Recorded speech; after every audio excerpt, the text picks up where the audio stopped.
Hi, I'm Alan, and this is Prayers to the Dice Gods. Prayers to the dice gods.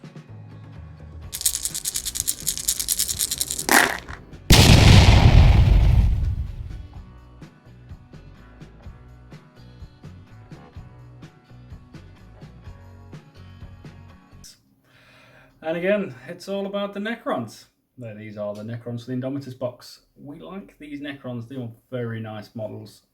Absolutely loved painting them. The Lords, the Overlord in particular, those models are absolutely fantastic. I've completed the entire set. It took me less than 24 hours total painting time over a week to paint all of the Necrons out of the Indomitus box. They are ready to go. That gives my son over 3,000 points worth of completed models for us to start playing the new 9th edition, which either I've got to use my fully painted Death Guard army, which he absolutely hates fighting against, or I need to get my Indomitus set of Space Marines done so that we can get started with at least some smaller games. So hopefully over the next week or two you will start to see videos on Space Wolves. This is an Overbrush, not to be confused with the Drybrush. What we're doing is making the Lead Belcher primer look all shiny, but we're leaving the darker shade of the Lead Belcher in the recesses. This is to make the Necron Warriors as shiny as possible when we get to the next stage.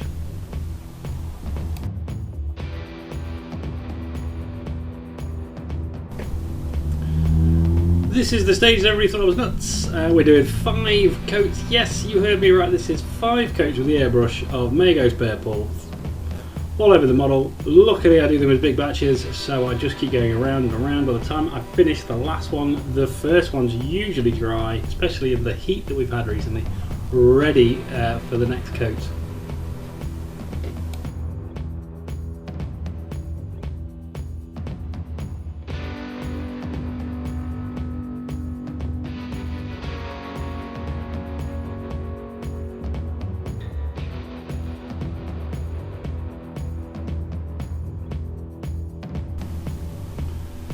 So here I've decided they weren't shiny enough, so they're getting a dry brush this time. Yes, that's a dry brush, not an overbrush, of a shiny silver all over the model again.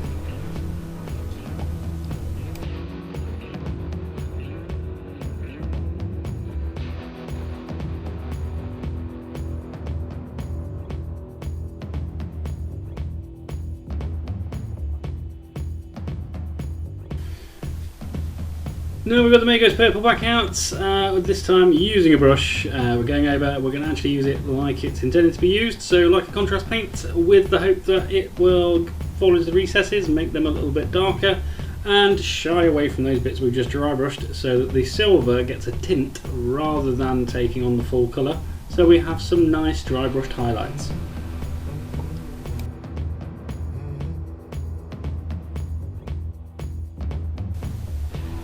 It's time for some silver. We're going to pick out the details such as the shoulders, some of the bits of the weapons, and a couple of other little bits.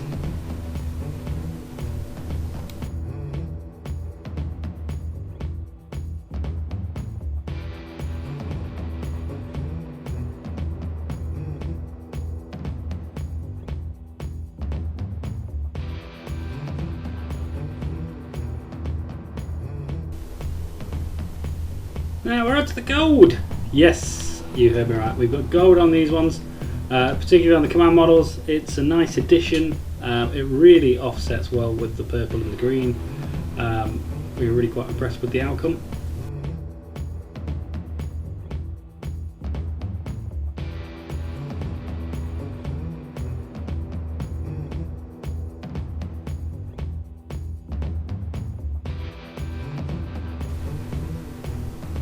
Now we're adding a sepia wash to the gold. This I like personally. It goes into all of the recesses, darkens up nicely. Also changes the tone of the gold because it was a little bit bright. It was a new one I was trying out from Army Painter. I've never used it before. It was very, very bright. So this made it look nice.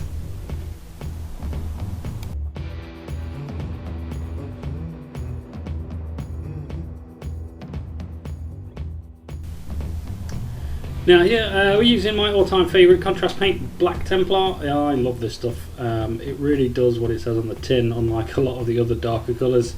This one is absolutely fantastic. Even when I'm adding it over something like the purple, it's still giving some level of contrast. Now if I'd put it over the correct undercoat, or maybe just straight over silver, it would have looked even nicer, but I liked the effect that we were getting here. Here we're going over with Gracia over all of the weaponry, anything that I'm going to paint with the next lot of contrast paint, which will be Warp Lightning. I really want a good base, so I want the contrast to start. This is to help when I'm doing the glazing on the weaponry.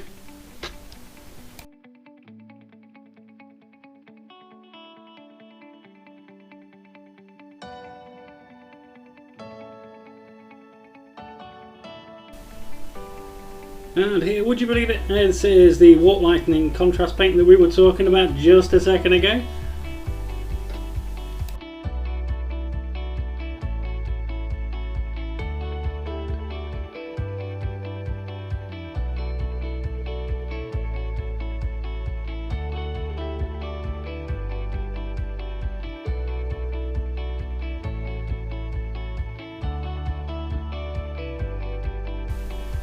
And here I'm glazing with the Warp Lightning. I have thinned it to death with some water because I don't want it to build up the tone too fast.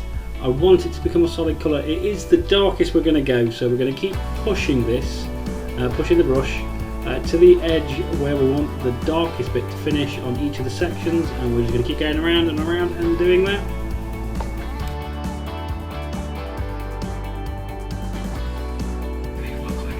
Now we're going the other way. We've added root green to the Warp Lightning, turn that into a glaze. We're going to take this around, we're going to finish the brush stroke as close to the edge of the light as possible. Once we've taken this all the way to moot green, we're going to switch over to Flash Stitch Yellow, so we'll add that to the moot green. We will then highlight some more, and then so we've got to a point just before the green turns to yellow, and we're going to then use that as the edge highlight as well. Now we're doing the dullest part of the job, it's the edge highlighting of the weapons. We're going to go all the way around every single panel to give it that definition we want, so that it looks like we spent a lot more time in it than we did.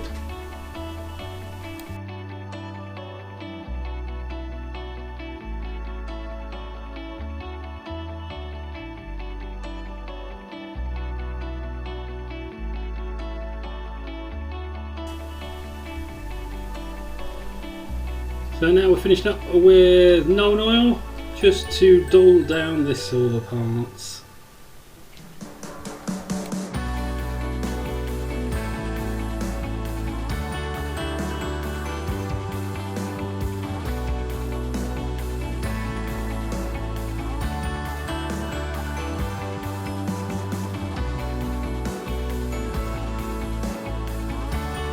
We've got the glamour shots.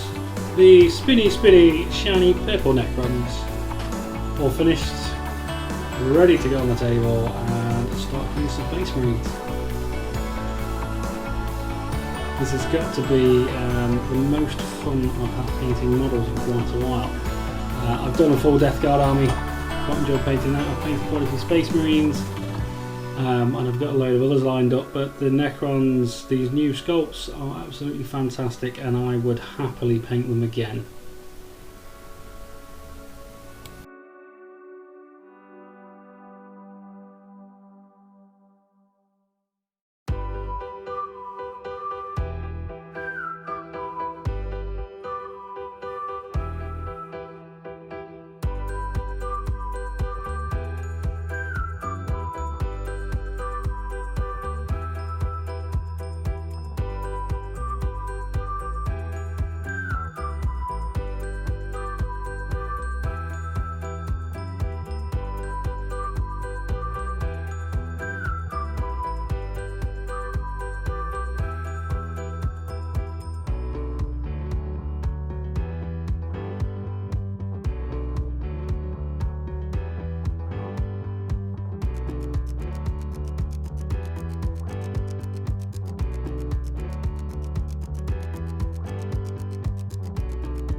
Don't forget to subscribe and click on the bell icon so that you get all of the notifications as and when the new videos are released. The Dice Gods favour the painted army,